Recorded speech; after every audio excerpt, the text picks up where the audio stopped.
হজ করতে গিয়ে সৌদি আরবে ৫৫০ মুসল্লির মৃত্যু, মারা গেছেন ২১ বাংলাদেশি। বৃহস্পতিবার থেকে শুরু হচ্ছে ফিরতি ফ্লাইট। বন্ধের ঘোষণা দিল যুক্তরাজ্য ভিত্তিক রেমিটেন্সে সেবা প্রদানকারী প্রতিষ্ঠান স্মল ওয়ার্ল্ড। অনিশ্চয়তায় বহু প্রবাসী বাংলাদেশি। এবং মালয়েশিয়া গিফটস ফেয়ারে নজর কেড়েছে বাংলাদেশের স্টল। ২০ জুন শেষ ২ দিনব্যাপী মেলা, দেশীয় পণ্য কিনতে উপচে পড়া ভিড়।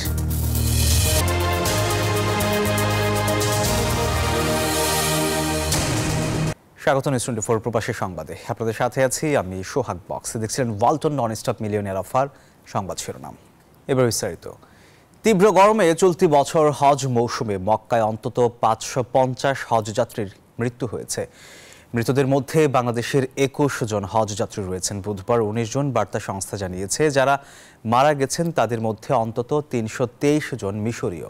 বেশিরভাগই অতিরিক্ত গরমে অসুস্থ হয়ে মারা গেছেন, তবে একজন ভিড়ের মধ্যে পদদলিত হয়ে মারা গেছেন। সৌদি আরবে এবারের হজের সময় বেশ গরম পড়েছে।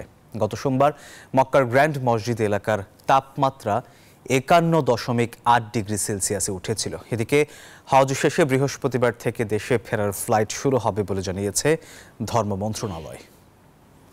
হঠাৎ করে এই কার্যক্রম বন্ধের ঘোষণা দিল যুক্তরাজ্য ভিত্তিক রেমিটেন্সে সেবা প্রদানকারী প্রতিষ্ঠান স্মল ওয়ার্ল্ড। এতে প্রতিষ্ঠানটির কয়েক হাজার গ্রাহকের বিপুল পরিমাণ অর্থ ফেরত পাওয়া নিয়ে অনিশ্চয়তা দেখা দিয়েছে। যুক্তরাজ্য সহ বিশ্বের ১৯টি দেশে গত ১৩ বছর ধরে রেমিটেন্স পাঠানোর সেবা দিয়ে আসছিল স্মল ওয়ার্ল্ড নামের প্রতিষ্ঠানটি। লন্ডনেই তাদের সদর দফতর। গ্রাহকদের মধ্যে বেশিরভাগই প্রবাসী বাংলাদেশি। এবারও ঈদুল আজহা উপলক্ষে প্রবাসীরা বাংলাদেশে রেমিটেন্স পাঠান প্রতিষ্ঠানটির মাধ্যমে। ১১ জুন হঠাৎ করেই তাদের কার্যক্রম পুরোপুরি বন্ধ করে দেয় এক যুগেরও বেশি সময় ধরে সেবা দিয়ে আসা প্রতিষ্ঠানটি।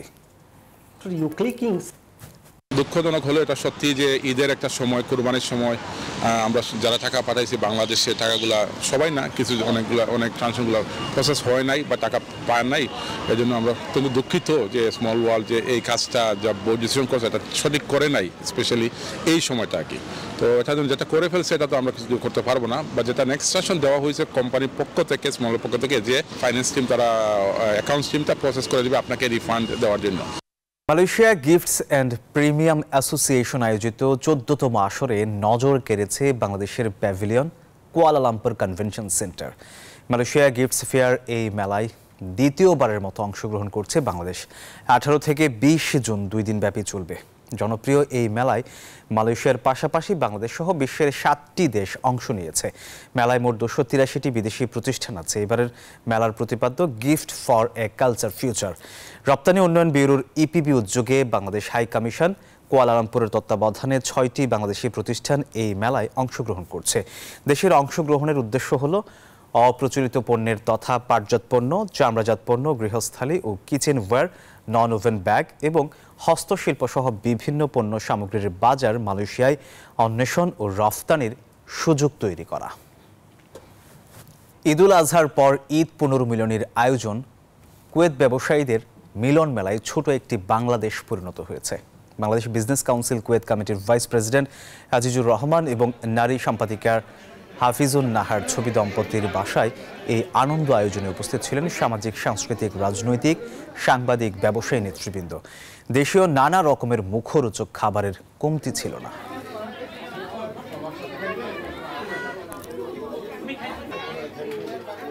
ধর্মীয় অনুষ্ঠান, রীতিনীতি সম্বন্ধে ভবিষ্যৎ প্রজন্মদের অভ্যস্ত করতে বিদেশের মাটিতে হিন্দু সম্প্রদায় নিয়ে কাজ করছে বাংলাদেশ সম্মিলিত পূজা পরিষদ ফ্রান্স। এই সংগঠনের মাধ্যমে ফ্রান্সে অবস্থানরত সনাতনীরা ধর্মীয় আচার অনুষ্ঠান সহ সামাজিক কার্যক্রম পরিচালনা করে। ঢাকা মহানগর সার্বজনীন পূজা কমিটির সভাপতি জয়ন্ত কুমার দেবের আগমন উপলক্ষে সংবর্ধনা দেয় বাংলাদেশ সম্মিলিত পূজা পরিষদ ফ্রান্স প্যারিস। মিথুন গুপ্ত ও রিপন দেবনাথের উপস্থাপনায় অনুষ্ঠানের সভাপতিত্ব করেন রজত রায় রাজু। সংবর্ধিত প্রধান অতিথি তার বক্তব্যে বলেন, সনাতন ধর্মের মূল লক্ষ্য এবং ধর্মীয় অনুষ্ঠান রীতিনীতি সম্পর্কে সকলকে অবগত করা। প্রবাসী নিউজ 24 নিচ্ছে একটা বিরতি, সাথেই থাকুন।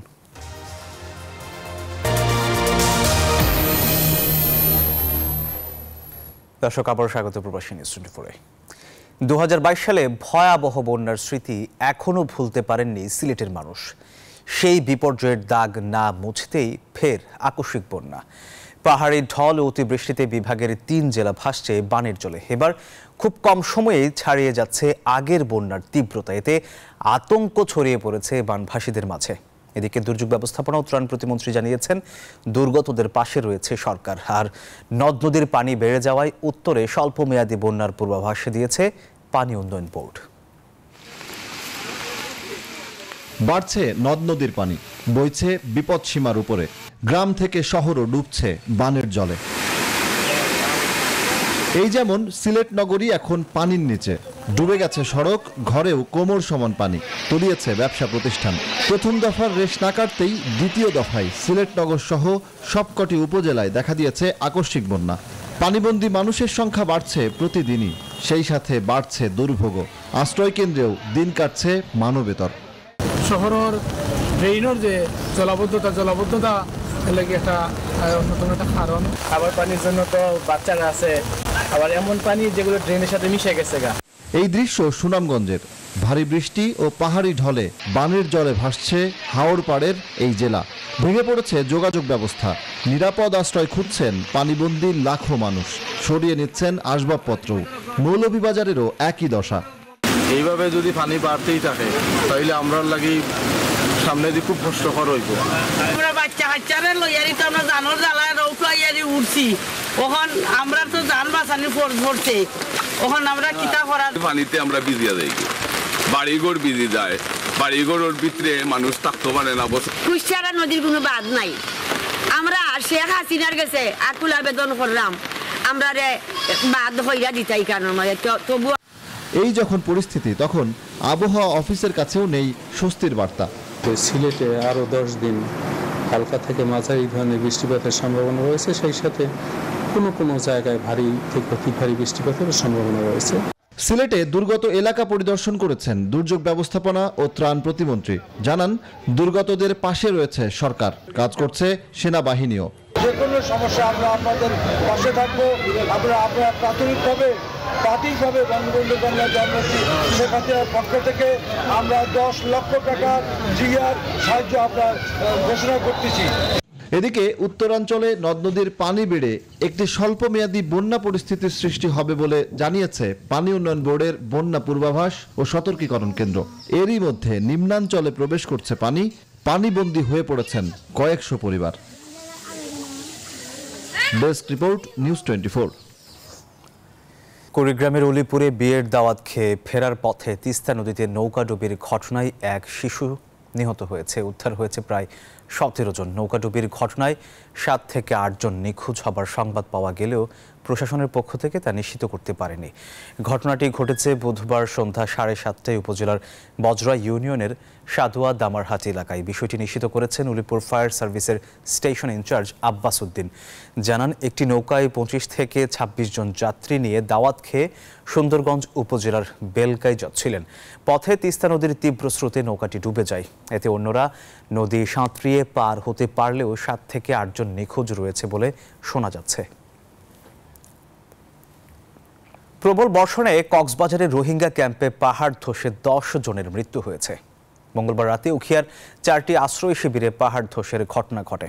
স্থানীয় প্রশাসন জানিয়েছে, ক্যাম্পের ঝুঁকিপূর্ণ এলাকা থেকে রোহিঙ্গাদের সরিয়ে নেওয়া হচ্ছে। আর পরিবেশবিদরা বলছেন, পাহাড়ের গাছ কাটায় ভারসাম্য হারিয়েছে পরিবেশ, যে কারণে ঘটছে এমন দুর্ঘটনা।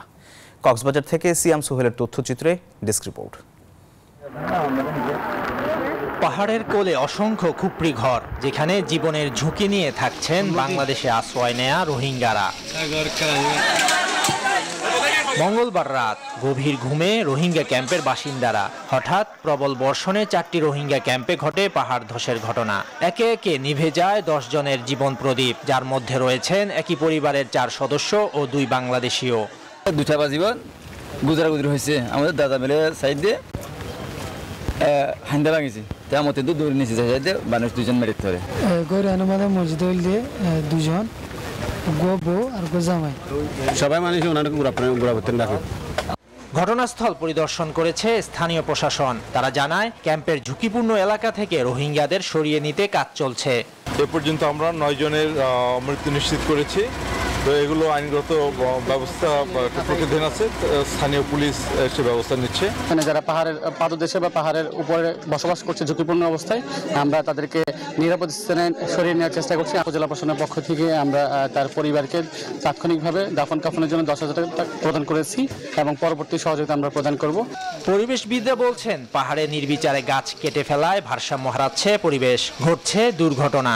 পাহাড়ের গাছ যখন কাটা হয় তখন মাটিগুলো উন্মুক্ত হয়ে যায়, পাহাড়ের মাটি ক্ষয়প্রাপ্ত হচ্ছে, পাহাড়গুলো যে সমতলের রূপ নেওয়ার পর্যায়ে গিয়েছে, এই সবুজ হারাচ্ছে, সেই বিষয়ে কিন্তু আমরা অনেকটাই নির্লিপ্ত এবং আমাদের নির্লিপ্ততা এখানকার পরিবেশকে বিপন্ন করবে। রোহিঙ্গা ক্যাম্পে প্রায় 11 লাখ বাসিন্দার বসবাস। টানা বৃষ্টিতে পাহাড় ধসের ঝুঁকিতে রয়েছে এসব ক্যাম্প। Desk report, news 24। এবার রেকর্ড সংখ্যক পশু কোরবানি হলেও কোরবানি দিতে পারেননি এমন মানুষও অনেক, আর কোরবানির মাংস জুটেনি অনেকের পাতে। কেন এই বৈষম্যতা জানতে চেষ্টা করেছেন সহকর্মী শফিকুজ্জামান রুবেল। গ্রাম থেকে শহরের সব অলিগলিতে পশু কোরবানির পর দাতারা যখন ব্যস্ত মাংস প্রক্রিয়াজাতকরণে, তখন এক টুকরো মাংসের জন্য এদিক ওদিক ছোটাছুটি হতভাগ্য এসব মানুষের। তাদেরই একজন জমিলা বেগম। বয়সের ভারে কাজ করতে পারেন না, পরিবারও কেউ নেই, তাই হাত পেতে চলে সংসার। কোরবানির পর ধনির দুয়ারে দুয়ারে ঘুরেও পাননি একটু মাংস।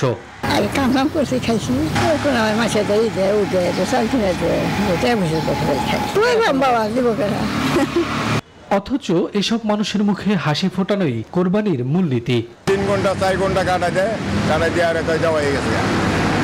চীনা মানুষ দেখে দেখে দেয়, আমরা তো চীনা না, আমরা দেয়নি।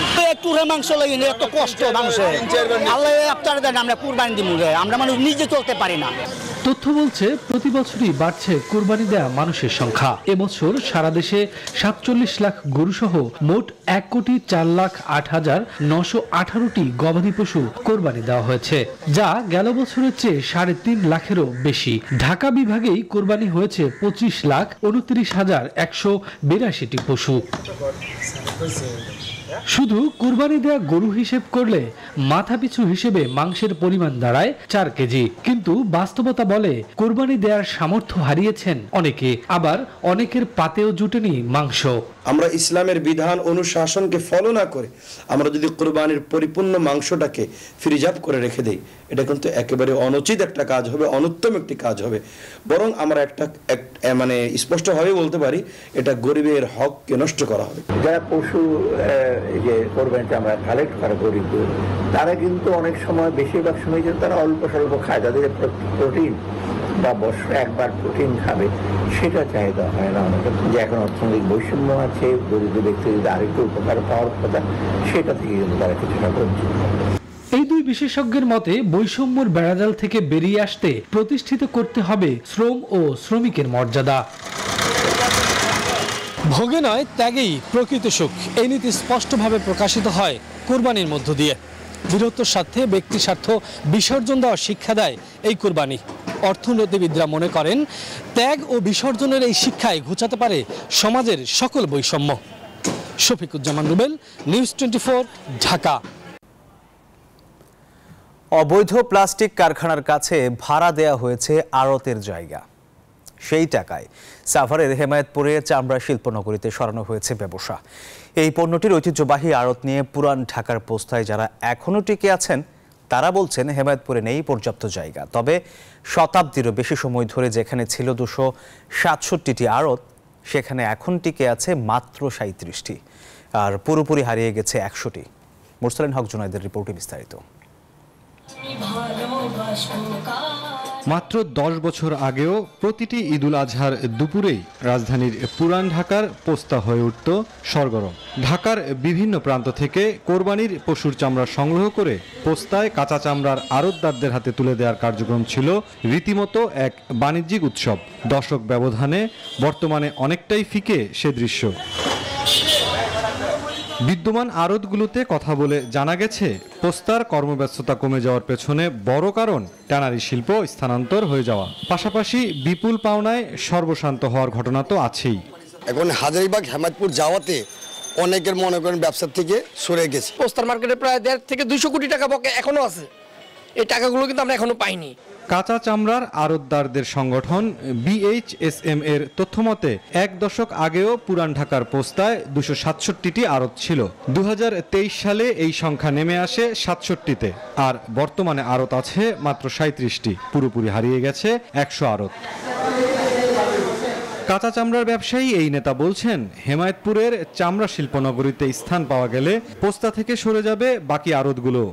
আমাদের পাশাপাশি হেমায়েতপুরেও আড়ত অনেকগুলি হয়েছে, ওখানে আবার আমাদের আড়তদাররা ওখানে গিয়ে আড়তদারি করতেছে। এইভাবে পোস্টার থেকে আড়তগুলো ওখানে চলে গেছে। আমাদের ব্যবসায়ীরা যে আড়ত ভাড়া নিত 25-30 হাজার টাকা, ওরা নিয়ে নেয় 40-45 হাজার টাকা দিয়ে। আমাদের চেয়ে ভাড়া ওদের কাছে বেশি পায়। ওই হিসাবে প্লাস্টিকের এখানে একটা হয়ে গেছে, ব্যবসা হয়ে গেছে। আমাদের 19 একর জায়গা দিলে আমরা চলে যাব। যেভাবে ট্রেনের মালিকদের টাকা নিছে আমাদের থেকে টাকা নিবে, আমাদেরকে দিলে আমরা সমষ্টিগতভাবে আমরাও চলে যাব। চলতি বছর রাজধানীতে প্রায় 13 লাখ পশু কোরবানি হয়েছে, অথচ বর্তমানে পোস্তার 37 আড়তদারের একসাথে মাত্র 1 লাখ পিস চামড়া মজুদের সক্ষমতা আছে। বিপুল পরিমাণ বকেয়া, ঋণ সুবিধা না থাকা এবং ট্যানারি সরে যাওয়া, মূলত এই 3টি কারণে ঐতিহ্যবাহী পোস্তা হারিয়েছে তার জৌলুস। এখনও টিকে থাকা ব্যবসায়ীরা মনে করেন সমস্যাগুলোর সমাধান না হলে পুরোপুরি বিলীন হয়ে যাবে ঐতিহ্যবাহী এই বাজার। মুরসালিন হক জুনায়েদ, নিউজ 24, ঢাকা। ঈদের ছুটি শেষে রাজধানীতে ফিরছেন কর্মজীবী মানুষ। টানা 5 দিন ছুটির পর খুলেছে সরকারি, আধা সরকারি, স্বায়ত্তশাসিত ও আধা স্বায়ত্তশাসিত সব প্রতিষ্ঠান। প্রিয়জনের সাথে ঈদ উদযাপন শেষে ঢাকায় ফিরতে শুরু করেছে মানুষ। বুধবার ভোর থেকেই সদরঘাট টার্মিনালে ফিরতে শুরু করে বরিশাল, ভোলা, চরফ্যাশন, ভান্ডারিয়া, লালমোহন সহ দেশের বিভিন্ন রুটের যাত্রী বোঝাই লঞ্চ। বেলা বাড়ার সাথে সাথে টার্মিনালে বাড়তে থাকে ঢাকায় ফেরা মানুষের ভিড়। ফিরতি যাত্রা শুরু হলেও শনিবার থেকে ঢাকামুখী মানুষের ঢল বাড়বে বলে জানিয়েছে পরিবহন সংশ্লিষ্টরা।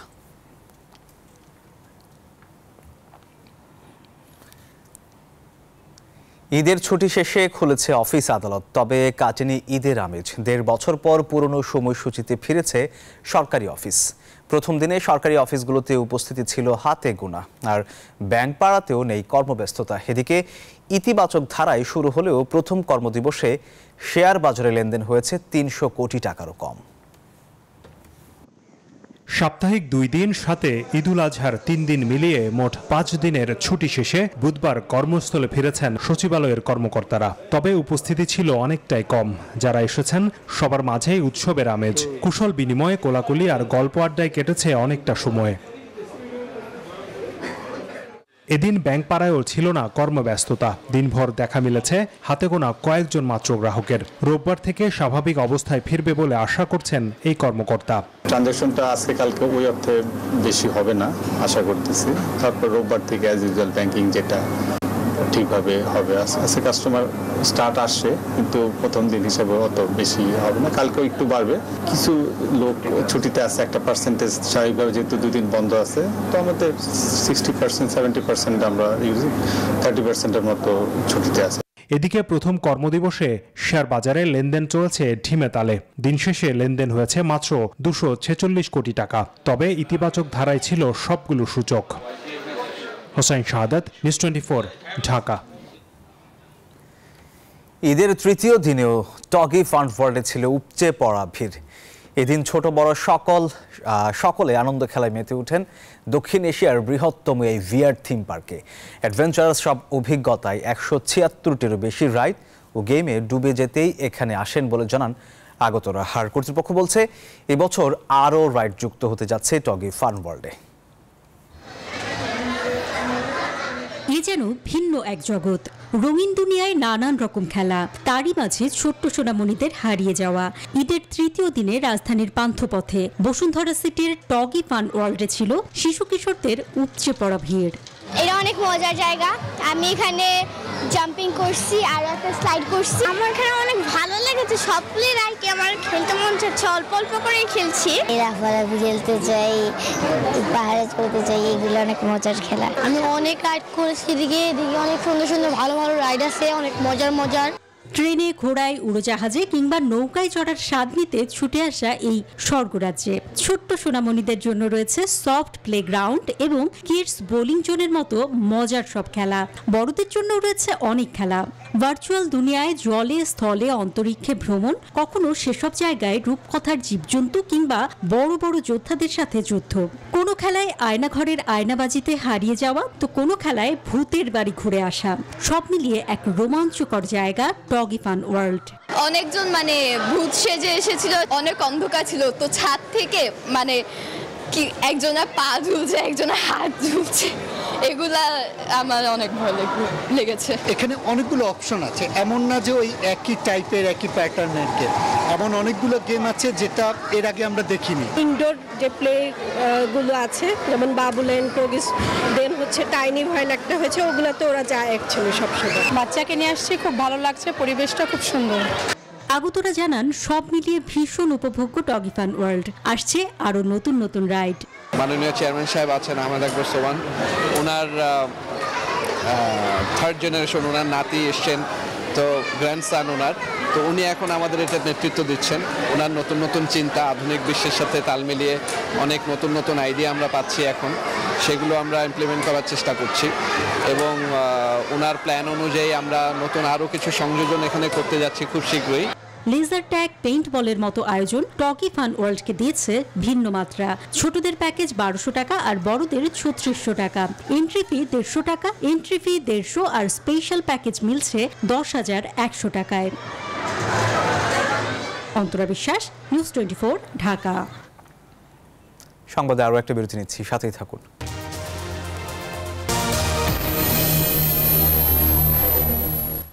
আবারও স্বাগত নিউজ 24 প্রবাসী সংবাদে।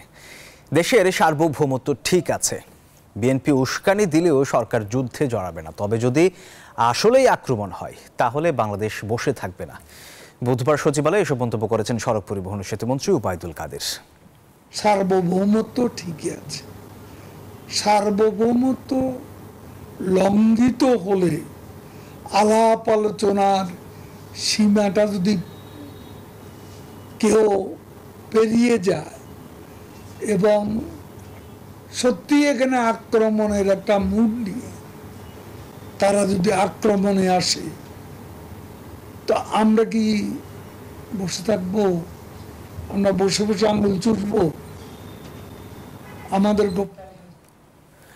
দলের চেয়ারপারসন বেগম খালেদা জিয়ার মুক্তির দাবিতে রাজধানীর নয়াপল্টনে বিক্ষোভ মিছিল করেছে বিএনপি। বুধবার দলটির সিনিয়র যুগ্ম মহাসচিব রুহুল কবির রিজভীর নেতৃত্বে দলীয় কার্যালয়ের সামনে বিক্ষোভ মিছিল হয়। এর আগে সংক্ষিপ্ত বক্তব্যে নানা ইস্যুতে সরকারের সমালোচনা করেন রিজভী। কথিত উন্নয়নের নামে আপনি সুযোগ করে দিয়েছেন বেনজিরদের মতো আপনার দলের এবং আপনাদের সাথে ঘনিষ্ঠ পুলিশ কর্মকর্তাদের লুট করো।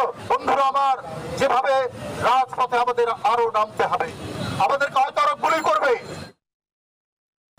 সেনাবাহিনী প্রধান জেনারেল এস.এম. শফিউদ্দিন আহমেদ বলেছেন, বাংলাদেশ সেনাবাহিনী একটি আধুনিক এবং চৌকস বাহিনী হিসেবে বিশ্বের দরবারে মাথা উঁচু করে দাঁড়িয়েছে। বুধবার দুপুরে সাভার ও কুমিল্লা এরিয়া পরিদর্শনকালে সেনানিবাসে বিদায়ী দরবারে একথা বলেছেন সেনাপ্রধান। এছাড়াও তিনি পরিদর্শনকালে সাভার ডিউএইচএস এলাকায় একটি মসজিদ এবং কুমিল্লায় নবনির্মিত Bangladesh army university of science and টেকনোলজির উদ্বোধন করেন। পরে সেনাবাহিনী প্রধানকে 9 ও 33 পদাতিক ডিভিশনের পক্ষ থেকে সামরিক রীতিতে বিদায় জানানো হয়। দর্শক, এই ছিল সংবাদে। ধন্যবাদ সবাইকে।